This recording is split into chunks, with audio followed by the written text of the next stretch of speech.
ஒரு நாட்டுல சோம்பேறிகளுக்கெல்லாம் 1,00,000 பரிசுன்னு அறிவிக்கிறாங்க.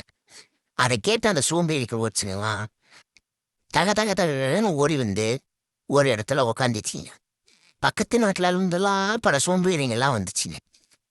அது வந்து அந்த 1,00,000 பரிசுக்கு வச்சுருவாங்க எங்கெந்தெல்லாம் ஓடி வருதுங்க. சரி, சோம்பேறின்னு சொன்ன உடனே யாருனாச்சும் பேசிட்டு அதுக்கப்புறம் பரிசு கொடுப்பாரு அப்படின்னு நினைச்சிட்டு உட்காந்துருந்தவங்க திடீர்னு அந்த அறிவிச்சவன் எல்லாத்தையும் யாரெல்லாம் இந்த நாட்டுல பெரிய சோம்பேறின்னு அவங்க கை தூக்குன்னு சொன்னாரு. எல்லாம் கை தூக்குறானுங்க. ஆனா ஒரே ஒரு கவர்ச்சி மட்டும் கை தூக்கல. என்னடா அது ஒரு நீ மட்டும் கை தூக்கல அப்படின்னு வந்து அறிவிச்சவன் போய் கேட்டதுக்கு, நாங்க போங்க இக்கட வேலையில இங்க வந்ததே போயிடுச்சு. இதுல நீங்க கையை வேற தூக்க சொல்றீங்க, எவன் தூக்குவோம்? அதெல்லாம் கையை தூக்க முடியாது, கையை தூக்க 1,00,000 கொடுத்துட்டு போவான்னு சொல்லிடுறான். இதுக்கு இவன் தீட்டு இவனுக்கு தான் இந்த 1,00,000 சொல்லிக்கிறான்.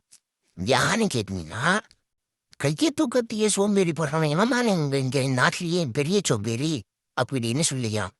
அந்த கவர்ச்சிக்கு 1,00,000 கட்சிக்குது. இதுல இருந்து என்ன புரியுது? சோம்பேறித்தனம் ஒரு மனுஷனை எங்க வேணாலும் கொண்டு போகும். இந்த கதையை சொல்ற நானும் ஒரு சோம்பேறித்தனம். இதை வீடியோவை சப்ஸ்கிரைப் பண்ணாம பார்ப்போம். நீங்களும் ஒரு சோம்பேறித்தனம். கொஞ்சம் சப்ஸ்கிரைப் பண்ணிவிட்டு அடுத்த வீடியோவுக்கு போங்க. தாத்தா.